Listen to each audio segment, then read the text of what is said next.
여야의 대통령 후보 선출을 가지고 말이 많고 불만이 아직도 있습니다. 페이스북 같은 데를 보면은.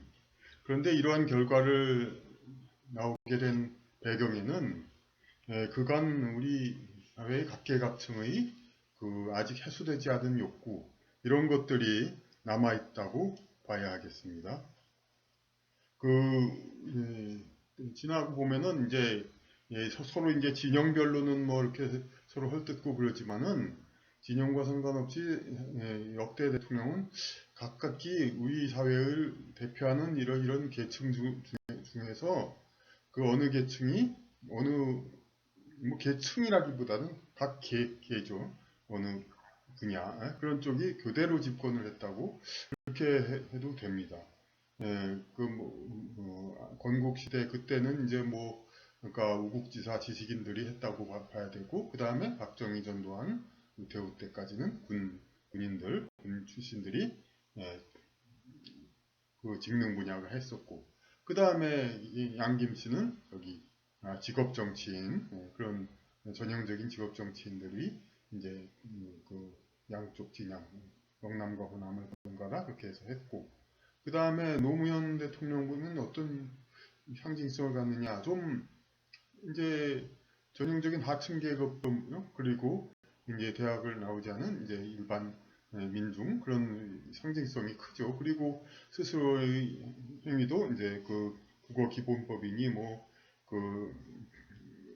저기 국제회의장 이름을 누리마루라고 짓는가 하면은 그런 식으로 해서 전통적인 이제 한자 문명으로 되어 있는 이 나라 지배계층에서 벗어난 피지배계층을 상징하는, 피지배계층의 상류층으로 올라갔음을 상징하는 그러한 의미가 많았죠. 이제 외모도 서민적이었고. 그리고 그다음 이명박 대통령은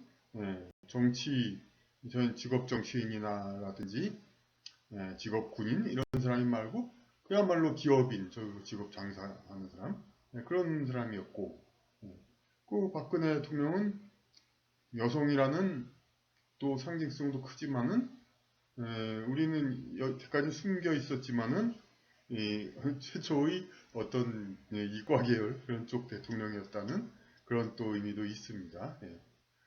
그리고 문재인 대통령은 운동권, 본격적인, 어찌 보면 최초의 운동권 대통령입니다. 이제 아주 대학 핵심 운동권인지는 모르겠지만은 노무현 대통령은 그래도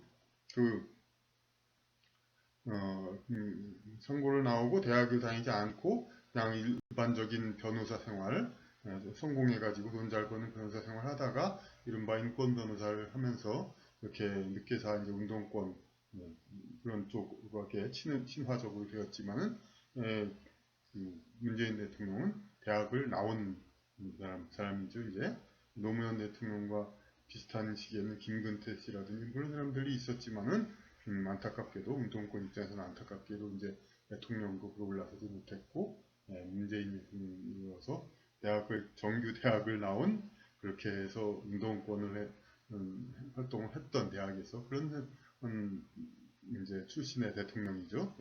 그렇기 때문에 이제 이건 더욱더 이제 한 번도 경험하지 못한 나라를 이번에 또 겪기도 했죠. 그런데 또 어떤 면이냐면 이렇게 각계각층이 했던 것 같은데, 노무현 대통령과 문재인 대통령 둘 다 법조인 출신입니다. 최초의 법조인 대통령이 노무현 대통령이죠. 그런데 법조인은 미국 같은 데 선진국이 여러 그런 데서는 대통령 해먹기 제일 좋은 이제 출신 아닙니까? 주류이죠. 이제 어떤 이제 그런 핵심 주류. 그런데 이른바 우파층, 이제 어떤 나쁜 말로는 기득권층이지만 좋은 말로는 이제 이 나라 핵심 세력, 기반 세력 이런 쪽에서는 법조인 대통령이 여태 나오질 않았습니다. 물론 그러니까 김대중 대통령 처음 선거할 때 이회창 후보가 있었고 노무현 대통령하고 이회창 후보가 있었습니다. 그때부터 미리 준비를 했었죠. 그런데 이회창 씨는 아시다시피 낙선했고 안 됐고, 노무현 대통령이 최초의 법조인 대통령이 됐는데 아시다시피 노무현 대통령은 그 판사 조금 하는 둥 마는 둥 했고, 그냥 변호사, 그것도 그냥 지방에서 그렇게 했던 그런 이제 법조인이고, 문재인 대통령도 마찬가지로 그렇게 뭐, 제조 역할, 검사나 판사, 그런 걸 별로 하지 않았습니다. 그러니까, 간단히 쉽게 말해서 주류 법조인은 아니라는 거죠. 그러니까 법조인 게 주류, 우리 사회의 그냥 두 번째 가는 서로 할 완전히 진짜 주류 중에 주류라고 스스로 자부하고 이제 그런 법조계에서 이제까지 그럼 제대로 대통령을 배출 안 했다는 얘기가 됩니다. 그러니까 배출을 못 했다는, 그러니까 전부 비주류 법조인이고 두 번이나 법조인 대통령이 나왔지만 비주류 법조인이고 또 야권 이제 사회 불만 세력 운동권이고 또 여러 가지로 그러니까 비주류 판검사도 거두 별로 안 해봤고 판검사야말로 법조인 중에 엘리트고 성적이 돼야 판검사 인용이 되죠. 요새는 변호사야 뭐 웬만하면 다 되고 이제 판검사가 되기 힘든 일이지. 그런데 판검사도 좀 해볼만 해본 사람으로서 출신으로서 우리 사회 주류 엘리트로서 대통령이 좀 돼야 되는데 안타깝게도 그러니까 이회창 대통령이 이제 당선이 되지 못했으니까 이제 그러나 이미 한 번은 기회가 주어졌으니까 그건 또 뭐 어떻게 할 수가 없죠. 미국에 있어서도 그러니까 그 비백인 남자 참 생각할 때마다 우습지만은 그런 에게 자리를 배분하려는 거에서 이제 힐러리 클린턴 후보가 이제 그 국무장관도 하고 대통령 후보도 두 번이나 했고 처음은 물론 예선만 했지만 그 다음에 결선까지 나왔고 이 백인 여자로서는 기회를 충분히 줬죠. 그렇지만 뭐 안 된 걸 어쩌합니까? 그건 뭐 본인 책임도 있는 거죠. 이제 그러니까 이번에는 바이든 대통령이 일부러 그냥 그 비백인 여성이 돼 또 비백인이라 한다. 그 인종 그런 거 뭐 확실히 따질 수도 없는 거 가지고 진짜 너무들 미국에서는 그러죠. 그래서 다음 대통령도 지금 계속해서 무슨 뭐 그냥 일부러 여론을 자꾸 그렇게 하려고 애를 쓰죠. 무슨 뭐 그 오바마 대통령 미셸 오바마 혹은 이제 뭐 지금은 그 해리스 대통령 심지어는 공화당 출신의 곤돌 라이스 전 국무장관 이런 사람들까지도 그냥 다음 대통령을 하고 싶어서 그냥 애를 쓰죠. 이제 흑인 여성. 그러니까 어쨌든 백인 여성은 이미 기회를 줬으니까 또 흑인 남성은 또 이미 했고 그러니까 같은 건 여당이고 그러니까 어쨌든 주류 법조인도 대통령을 해야 되는데 이제 주류 판사 할 만큼 한 판사는 충분히 기회를 줬잖아요. 근데 안 됐으니까 그럼 뭐 어쩌란 말입니까? 그러면 이제 다음 차례가 뭡니까? 이런 게 좀 의도적인 거라고도 볼 수 있는데 어떻게 그렇게 되냐? 그 뒷얘기는 그러지 않아요. 맨날 조중동 하면서 뭐 사람 띄운다 그런 얘기 하죠. 그러니까 그런 우리 사회의 어떤 자연 현상이 아닌 뭔가 의도적인 게 있다면은 그런 주류 언론 같은 데에서도 영향이 있을지도 모르죠. 근데 그러니까 그렇게 해가지고 이번에는 주류 법조인을 대통령을 세워야겠다는 생각 이런 주류 계층의 생각이 있어가지고 결국은 이렇게 윤석열 이제 대통령 후보가 나오게 된 것이라고 봐야 하겠습니다.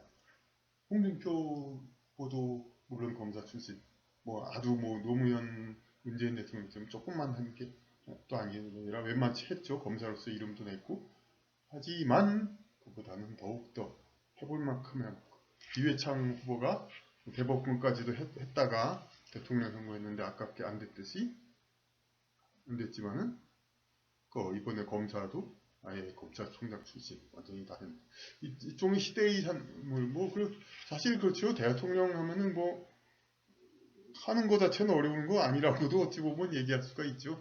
그 옛날 왕도 뭐 전부 다 비범한 사람들이 아니었고 전에 유튜브 좀 지났지만은 김성호 방송 유명한 곳에서도 뭐 대통령은 시온이 따라서 된다 뭐 그런 얘기 일반적인 얘기지만 그 양반도 우리나라에서 대통령 하면 잘할 사람 몇천 명은 된다. 물론 본인도 포함했겠죠. 그렇게 몇천 명 되는데 그러니까 시운에 따라서 되는 거다. 그래서 이번에도 그러니까 어떤 개인의 어떤 특별한 카리스마 그렇게 보이지는 않습니다. 그러니까 오히려 그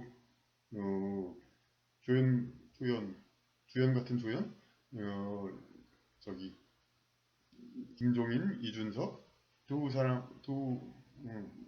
인사가 상당히 주도권을 잡고 있죠. 둘 다 이제 우리나라 상당히 전국적으로 인기 있고 있는 지도자인데 나이 때문에 둘 다 나이 때문에 좀 대통령을 나서지 못하는 대신에 이제 적당한 나이에 윤석열 후보를 이제 이렇게 대신 내세운 거. 제 양반이 서 있으면은 윤석열 후보는 어찌 보면 좀 이제 불마담 같은 후사비라고 하면 그건 모략이고, 뭐 물론 본인도 어느 정도의 그런 그 지도력이 있으니까 그 자리까지도 버텼죠. 사실 토론 몇 번 하면 나가 떨어질 거라고 생각했는데 그렇지 않은 것만 해도. 그리고 사실이 또 웬만한 조직에 본인 말대로 웬만한 조직에 장까지 올라왔으면은 지도력이 있다. 그건 뭐 꼭 검찰총장 아니래도 한 중견 이상 기업 되는 사장, 요새는 CEO라고도 많이 하는데 그 최고 그 경영자 중에 최고라는 거죠. 더 이상 높은 사람은 회장 있는데 그 사람은 경영하지 않는 사람.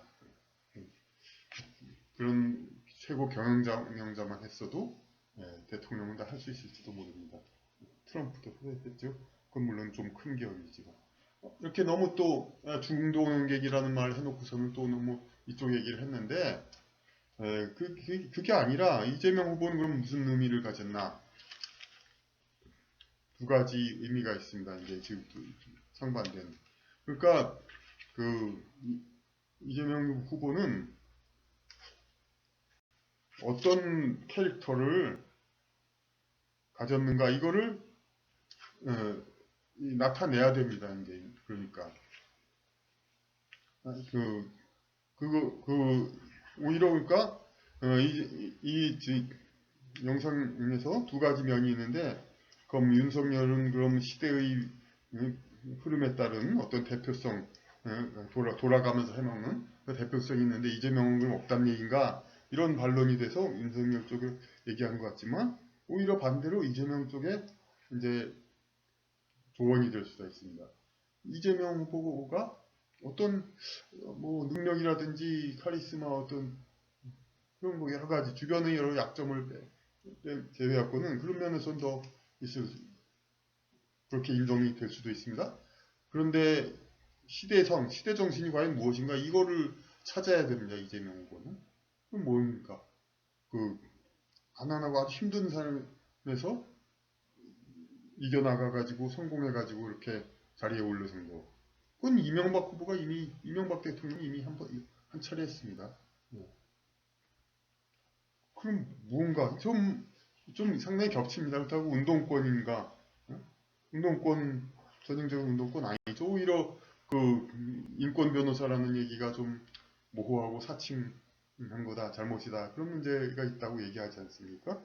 사실 정말로 인권 변호사라면 더욱더 보수 세력이 색깔론으로 그래 공격했겠지만 별로 그런 쪽도 아닙니다. 그러니까 이재명 후보는 그 시대 정신의 대표성이 없다고 해서 이재명 후보가 뭐라고 하는 게 아니라 시대 정신의 대표성만 보완한다면 상당히 또 해볼 만한 게 되는 겁니다. 그러니까 이것은 왜 돼야 하는가 그런 거. 그러니까 그런 것을 생각해서 여하튼 간에 지금 윤석열 후보가 이제 유출이 된 것은 후보로서 나왔된 것은 시대 정신이라고 하면 너무 또 격상시키는 거죠. 이렇게 뭐 각 계층이 서로 우리도 해먹겠다, 뭐 이런 이제 신라 시대에도 박씨, 석씨, 김씨가 돌아가서 하듯이 뭐 그런 거니까 그 시대 정신이라고 말하기는 좀 모호하지만은 그래도 어쨌든 간에 시대의 흐름에 따라서 이쪽이 해먹었으니까 이쪽도 해먹고 그런 의미에서의 시대의 의미 그런 면에서는 윤석열 후보가 있다고 볼 수 있습니다. 그런데 이제 이것을 어떻게 양 후보가 앞으로 각기 어떻게 그 의미를 서로 내세우냐 이것도 상당히 중요한 그런 관건이 될 것으로 보입니다.